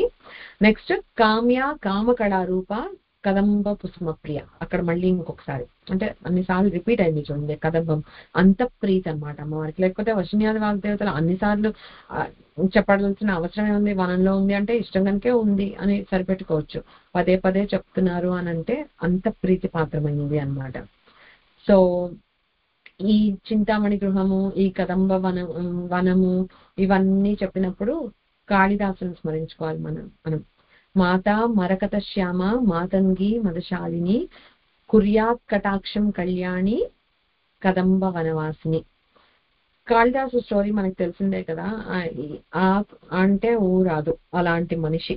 ఓకే, ఏదో మొత్తానికి తెచ్చి అంటగట్టేసి ఒక ప్రిన్సెస్ కి ఇచ్చి పెళ్లి చేసేసారు. ఆ రాకుమార్తెకి అర్థమైపోయింది ఇతనికి ఏమి తెలియదు అని చెప్పేసి వెంటనే చెప్పింది, నువ్వు నాకు తెలియదు, నువ్వేం చేస్తావు, కనీసం వెళ్ళి అమ్మవారిని పాదాలు పట్టుకొని ఏడు అని చెప్పింది. లిటరలీ అంటే కోపము, ఒక డిసప్పాయింట్మెంట్ వాటితో కలిసి ఆ అమ్మ పాదాలు పట్టుకొని ఏడు అని చెప్తే సీరియస్లీ వెళ్ళి ఏడ్చాడు అనమాట.